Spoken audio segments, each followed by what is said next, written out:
वर्धा जिल्ह्यातल्या पुलगाव येथे दोन लव्ह जिहादचे प्रकरण समोर आलेले आहे। एका प्रकरणामध्ये हा मुलगा जो आपल्याला दिसतो आहे की रुद्राक्षाची माळ घातली आहे, गंध लावलेला आहे, संपूर्ण हिंदू परिवेशात आहे। हा मुलगा स्वतः संचित आनंद अग्रवाल या नावाने त्या मुलीशी त्यांनी कोविडच्या काळामध्ये मैत्री केली। त्याच्यानंतर तिच्याशी संपर्क साधला। तिच्या घरी सगळे वृद्ध राहतात, तिच्या घरी तो राहायला लागला आणि मग कोविडच्या काळातच वर्धेला जाऊन एका मंदिरामध्ये त्यांनी एकमेकाच्या गळ्यात हार टाकले आणि सोबत राहायला लागला। पण 2-3 महिन्यानंतर तिला लक्षात आलं की हा मुस्लिम आहे, परंतु संबंध प्रस्थापित झालेले असल्यामुळे आणि हा नंतर त्यांनी ब्लॅकमेल करणं सुरू केलं, जीवे मारण्याची धमकी देणं सुरू केलं, त्याच्यामुळे ती त्याच्याबरोबर राहिली। परंतु 2 वर्षानंतर 2024 मध्ये त्यांनी दुसरं लग्न करतो आहे हे माहीत झाल्यानंतर त्या मुलीने पोलीस स्टेशनमध्ये रिपोर्ट दिला। त्यावेळेला तिला मारहाण करण्यात आली, त्याचाही रिपोर्ट देण्यात आला। अमरावतीला तिला त्या पोरांनी आणलं, अमरावतीला लॉजमध्ये ठेवलं, पुन्हा मारलं, त्याचा पण रिपोर्ट दिला, परंतु पोलिसांनी काही कारवाई केली नाही। आमच्याकडे हे प्रकरण विश्व हिंदू परिषदच्या काही कार्यकर्त्यांच्या माध्यमातून आल्यानंतर मी त्याची दखल घेतली आणि तिथे गेल्यानंतर या मुलांनी हिंदू म्हणून स्वतःला भासवून या मुलीला फसवलं, तिच्याशी लैंगिक संबंध प्रस्थापित केले, लग्न करण्याचं नाटक केलं आणि त्यामुळे याच्यावर 420 आणि 376 कलम दाखल करावं ही मागणी केली आणि त्या मुलाला ताबडतोब अटक करावी। आणि त्यासोबतच ज्या 2 पोलीस इन्स्पेक्टरनी, एक सोनोने म्हणून तिथला ठाणेदार आहे आणि दुसरा सोनपित्रे म्हणून तिथला इन्व्हेस्टिगेटिंग ऑफिसर आहे, यांना ताबडतोब निलंबित करण्यात यावं। कारण मिसिंग गर्लच्या ह्या तक्रारी घेत नाहीत, ते मुलींना त्रास देतात, कानाडोळा करतात, दुर्लक्ष करतात, अशी मागणी मी तिथे पत्रकार परिषद घेऊन केली। एसपी नूरुल हसन यांना मी भेटलो। एसपीनी आता मला फोन आला होता सकाळी 9 वाजता की एसपीनी 376 कलम दाखल केलं, 420 कलम दाखल केलं आणि त्या पोराला अटकेची प्रक्रिया सुरू आहे, म्हणजे त्याचा शोध सुरू आहे, तो फरार झालेला आहे। या मुलीची फसवणूक इंस्टाग्रामच्या माध्यमातून स्वतःचा हिंदू परिवेश घेऊन या मुलांनी खोटं नाव, खोटी आयडेंटिटी संचित अग्रवाल म्हणून दाखवली। श्रीरामाच्या यात्रेमध्ये सुद्धा हा पूर्ण हिंदूचा परिवेश घालून त्या मुलीसोबत पूर्ण यात्रेमध्ये होता, त्याची साक्ष पुलगावचे सगळेजण देतात आहे। मी गृहमंत्र्यांना सुद्धा या गंभीर प्रकरणाबद्दल पत्र लिहिणार आहे आणि ज्या ज्या मुली मिसिंग होतात त्याची ताबडतोब पोलिसांनी दखल घेतली पाहिजे, सेन्सिटिव्हनेस वाढला पाहिजे आणि मुलींनाही सावध केलं पाहिजे, हे सुद्धा आम्ही प्रयत्न करणार आहे। दुसरी घटना तिथे घडली की एक अतिशय चांगल्या प्रथितयश कुटुंबामधल्या मुलीसोबत इंस्टाग्राम फेसबुकवरून सूरज देशमुख या नावाच्या आयडेंटिटीनी संपर्क करण्यात आला आणि संपर्क केल्यानंतर ती 18 वर्षाची पूर्ण झाल्यानंतर त्या मुली 18 वर्षाची पूर्ण व्हायच्या अगोदर तिच्याशी संबंध प्रस्थापित केले, लैंगिक संबंध त्यांचे झाले आणि 18 वर्षाची पूर्ण झाल्यानंतर तिला अमरावतीला आणून कोविडच्या काळामध्ये रजिस्टर मॅरेज केल्या गेलं असं सांगण्यात येते। तो मुलगा वडनेरचा मुस्लिम सोहेल नावाचा मुलगा आहे आणि त्या मुलांनी त्यानंतर ती मुलीला घरी पाठवलं।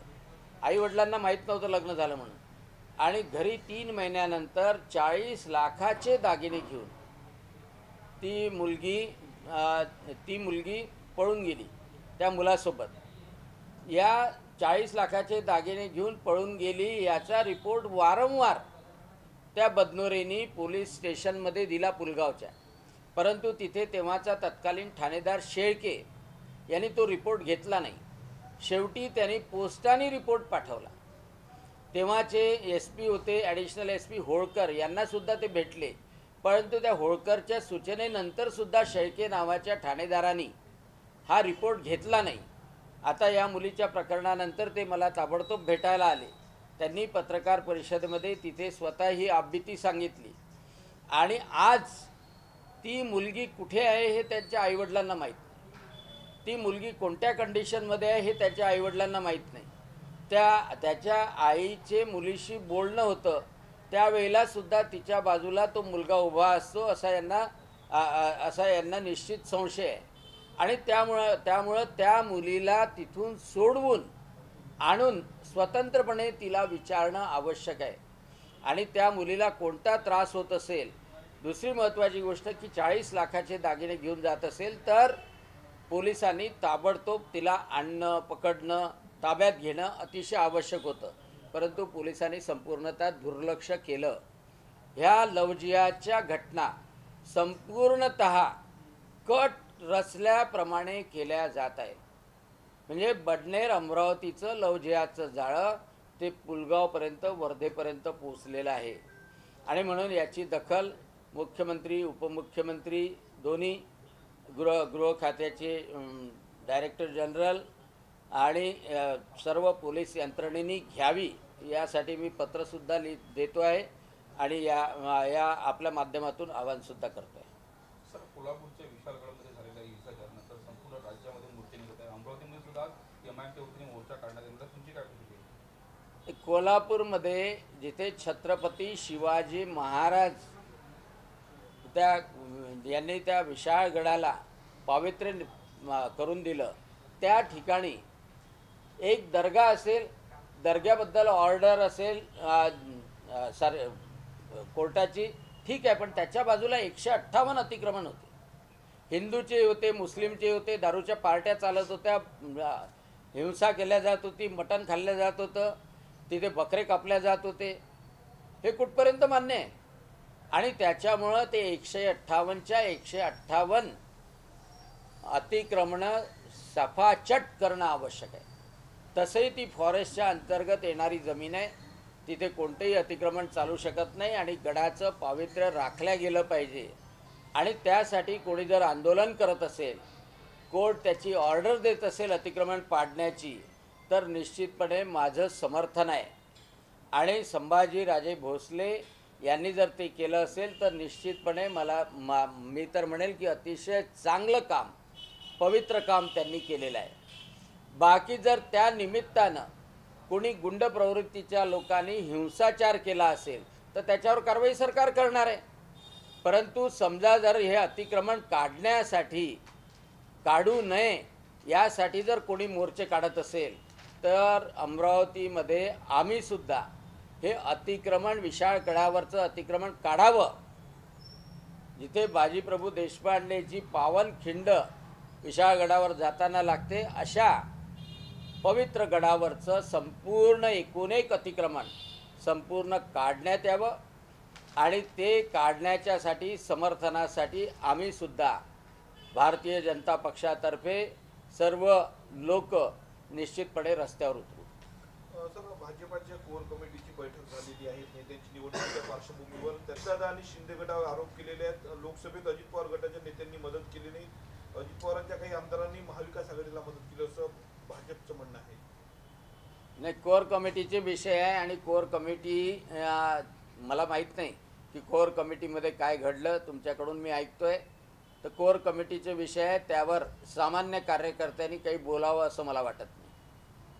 लोकसभा निवडणुकीत जो जागा वाटपाचा घोळ झाला त्याचाच फटका भाजपला बसला असं देखील या बैठकीतून सूर निघालेला आहे. तर कोर कमिटीतले विषय आहे, कोर कमिटीतल्या विषयावर कोर कमिटीच्या बाहेरच्या लोकांनी बोलू नये असे संकेत आहे. ते लाडकी बहिणा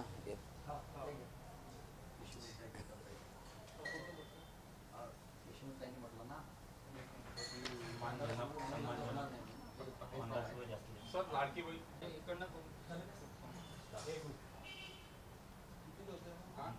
लाडकी बहीण योजना चालू केली, लाडका भाऊ सुद्धा योजना चालू, त्यावर काँग्रेसचे नेते यशवंत ठाकूर यांनी टीका केली. त्यांनी म्हटलं की युवकांची आणि महिलांची फसवणूक केली, 1500 रुपयाने काही होत नाही आणि 6000 काही होत नाही. तुमची काय प्रतिक्रिया? खरं म्हणजे यशोमती ठाकूर यांनी थोडंसं मनात पाहायला पाहिजे की त्या जेव्हा महिला बाल कल्याण मंत्री होत्या तेव्हा 50 रुपये तरी दिले का महिलांना? हे तर कोट्यावधी महिलांना 1500 रुपये दर महिन्याला दिल्या जाणार आहे. आणि यशोमती ठाकूरांनी स्वतःला विचारायला पाहिजे की त्या महिला बालकल्याण मंत्री होत्या तेव्हा अंगणवाडी सेविकेचं काही वाढवलं नाही, आशाचं काही वाढवलं नाही, कोणत्या महिलेला मदत केली नाही आणि 1500 रुपये देतात आहे. म्हणजे यशोमती ठाकूरांच्या घरीसुद्धा काम करणारी, स्वयंपाक करणारी, भांडे घासणारी जी आमची माता भगिनी असेल तिलाही यशोमतीताई 1500 रुपये मिळणार आहे. तुम्ही किती पगार देता मला माहीत नाही, पण तिलाही 1500 रुपये मिळणार आहे. त्याचंही पोटात दुखतं तुमच्या. तुम्ही महिला बालकल्याण मंत्री असताना खडकू फेकून मारला नाही या माझ्या गरीब माता भगिनींना. आणि जर मुख्यमंत्री आणि उपमुख्यमंत्री 1500 रुपये देत असेल तेव्हा तुम्हाला वाटतं की बा फक्त 1500च का देता? जसं काही तुम्ही लुटूनच दिलं होतं तुम्ही जेव्हा महिला बालकल्याण मंत्री होते तेव्हा. सर, वरुडमध्ये आमदार फोटो छापले आणि राजपूताचा गैरवापर केला, त्याची तक्रार सुद्धा भाजपने सुद्धा केली होती आणि तिथे काँग्रेस नेते विक्रम ठाकरेंनी सुद्धा केली होती. फसवणुकीचा गुन्हा दाखल करा अशी त्यांची मागणी. तुमची काय प्रतिक्रिया? बरोबर आहे. भारतीय जनता पक्ष कोणी जर चुकीचं काम करत असेल तर त्याची तक्रार करते. आणि म्हणून कालही मी आवाहन केलं की कोणाचे भलत्याचे लोकप्रतिनिधीचे फोटोची काही आवश्यकता नाही आहे. ऑफिशियल फॉर्म, सरकारी फॉर्म ऑफलाईनचे सरकारनं काढलेले, त्याच्यावर राजमुद्रा आहे, मुख्यमंत्र्याचा फोटो आहे, दोन्ही उपमुख्यमंत्र्याचे फोटो आहे आणि ते अंगणवाडी सेविका भरून घेतात आहे आणि त्याची पावती देतात आहे. आणि तेच फॉर्म ऑनलाईन केल्यानंतर त्या ॲपमधून केल्यानंतर त्यांचा OTP त्यांच्या मोबाईलवर येतो, 4 मिनिटाच्या आत टाकावं लागते. आता असे फॉर्म निर्माण केले कोणी, अशा लोकप्रतिनिधींनी, काही दलालांनी, काही समाजसेवकांनी, आणि ते फॉर्म जर का त्या अंगणवाडी सेविकेकडे पोहोचले नाही, त्या महिलांना पैसे मिळाले नाही, तर त्याची जबाबदारी घेणार कोण? आणि त्याच्यामुळं भारतीय जनता पक्षाच्या कार्यकर्त्यांनी तक्रार केली, ती योग्य आहे. आणि म्हणून माझं सगळ्या माता भगिनींना आव्हान आहे की कोणाचेही सरकारी फॉर्मच्या शिवाय दुसरे फॉर्म भरू नका, कोणालाही पैसे देऊ नका, दलालापासून दूर राहा. कोणी नेता जर म्हणत असेल की बाबा मी हे मंजूर करून आणतो किंवा माझा फॉर्म भरला नाही तर रिजेक्ट होईल, तर तेही पण डोक्यातून काढून टाका. कारण मुख्यमंत्री आणि दोन्ही उपमुख्यमंत्री म्हणजे मुख्यमंत्री एकनाथ शिंदे, उपमुख्यमंत्री देवेंद्रजी फडणवीस, उपमुख्यमंत्री अजितदादा पवार यांना सगळ्या पात्र महिलांना, सगळ्या माता भगिनींना 1500 रुपये तुमच्या खात्यात दर महिन्याचे टाकायचे आहे. आणि त्याच्यामध्ये कोणताही आमदार, खासदार, समाजसेवक, लोकप्रतिनिधी अडवू शकत नाही किंवा शिफारस करू शकत नाही. गुन्हा दाखल व्हावा अशी मागणी केलेली आहे. गुन्हा दाखल होण्यासाठी तुम्ही प्रयत्न करणार आहात? नाही, निश्चितपणे कायद्याप्रमाणे जे होईल त्याच्याप्रमाणे करावं. कारण कायद्याचं राज्य आहे आणि त्याच्यासाठी मला प्रयत्न करायची गरज आहे असं मला वाटत.